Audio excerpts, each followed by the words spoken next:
In an unprecedented and earth-shattering decision, Canada has officially halted its $103.3 billion oil supply to the United States, sending shockwaves through global markets and igniting political turmoil. For decades, the U.S. has relied heavily on Canadian crude to fuel its industries, power its economy, and maintain energy stability. But this abrupt move threatens to throw everything into chaos. Gasoline prices are already skyrocketing, inflation is spiraling out of control, and the entire economic balance between the two nations is on the verge of collapse. But why did Canada make such a bold decision? And more importantly, can the U.S. survive this massive energy blow? Before we dive deep into the details, make sure to subscribe to the African Web and turn on notifications so you never miss important updates on global events that shape Africa's future. Canada has long warned Washington about the consequences of taking its resources for granted, and now the Carney administration has delivered a decisive blow. By cutting off its primary oil supply to the U.S., Canada is not only reshaping North American energy dynamics, but also shifting its alliances. Instead of sending its vast oil reserves south, Canada is forging deeper trade relationships with China and India, two of the world's largest energy consumers. These long-term agreements ensure that Canadian oil will continue flowing, but not to the U.S. In addition, Canada is aggressively expanding its energy exports to Europe, stepping in to replace the void left by reduced Russian supplies. This strategic shift is positioning Canada as a dominant energy supplier on the global stage, while simultaneously leaving the U.S. scrambling for alternatives. Canada's pivot towards emerging economies and European markets is not just about financial gain. It is a calculated move to reduce economic reliance on the U.S. For years, Canadian businesses have been at the mercy of American market fluctuations, dictated by Washington's unpredictable trade policies. Now, Canada is leveraging its energy resources to establish new economic footholds, ensuring long-term stability and global influence. Meanwhile, U.S. policymakers are scrambling to salvage what's left of their economic leverage, but with dwindling options and rising domestic pressure, their ability to negotiate from a position of strength is rapidly fading. But Canada's retaliation doesn't stop at oil. Several provinces are now reducing imports from the U.S. in various sectors, including agriculture, manufacturing, and technology. What does this mean for the future of North American trade? Could this shift push the U.S. to rethink its economic policies towards Canada? As a result, the economic consequences for American businesses could be far more severe than initially anticipated. The policy shift is fueling a wave of new investments within Canada, as domestic industries capitalize on the opportunity to replace U.S. imports with homegrown alternatives. This inward economic focus could permanently alter trade relations between the two nations.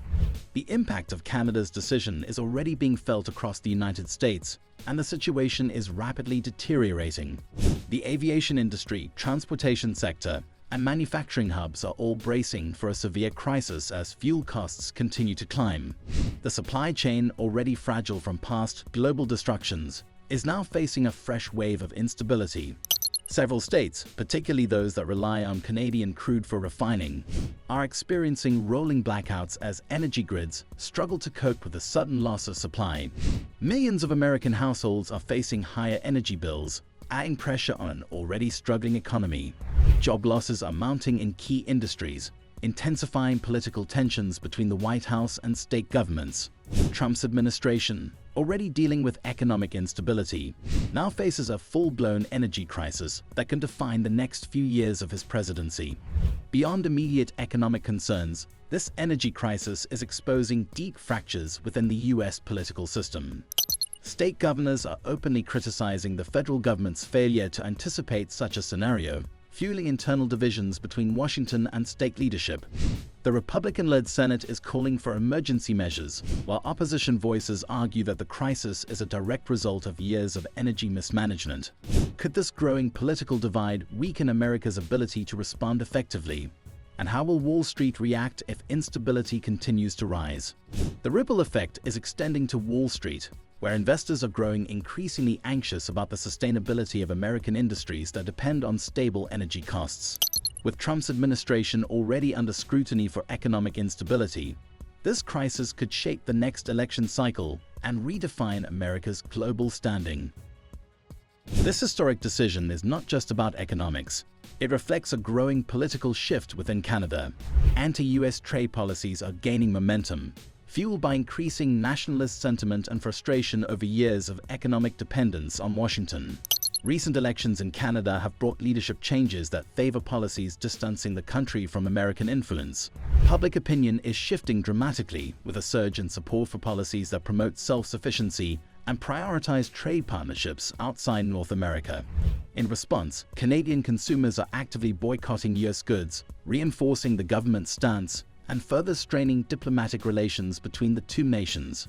The rise of economic nationalism in Canada is part of a broader global trend where nations are prioritizing domestic interests over long-standing trade partnerships. Mark Carney's administration has capitalized on this sentiment, pushing forward policies that encourage economic self-reliance. In doing so, Canada is not just sending a message to the US, it is reshaping its national identity as an independent powerhouse, no longer willing to play second fiddle to Washington's demands. The question remains, how will the US respond? Will Washington attempt to mend relations and negotiate a new energy agreement, or will it retaliate with trade restrictions that could escalate tensions further? As Trump navigates this economic disaster, his administration is facing a growing list of crises. His recent decision to ramp up military spending on the new F-47 jet project has sparked outrage, with critics arguing that funds should be redirected toward resolving domestic energy and economic issues. Adding to the turmoil, diplomatic tensions between the US and several nations continue to escalate. Trade wars are intensifying, and Trump's controversial stance on territorial disputes, such as Greenland's resource-rich regions, has only fueled global uncertainty. With its energy supply disrupted and its economy teetering on the edge, the US is seeing its strategic position on the world stage weaken at an alarming rate. This crisis is not unfolding in isolation. The growing list of international disputes, economic uncertainty, and domestic unrest are compounding, creating an unprecedented level of instability. With Trump doubling down on military expansion and nationalist rhetoric, the chances of diplomatic resolution are dwindling. Meanwhile, global markets are adjusting to a world where the US is no longer the dominant energy consumer, and new alliances are forming that could permanently alter the balance of power. Canada's decision to halt $103.3 billion in oil exports to the US has altered the course of global energy politics. With its newfound role as a key energy supplier to emerging economies and European nations, Canada has positioned itself as a dominant force in international trade. Meanwhile, the United States is left grappling with rising fuel costs, inflation, and economic instability that could take years to recover from. As the power balance continues to shift, one question remains: what does the future hold for US-Canada relations? And will the US be able to find new allies, or will it spiral further into economic uncertainty? Let us know your thoughts in the comments. And don't forget to like, share, and subscribe to the African Web for more breaking updates on global politics and economic shifts.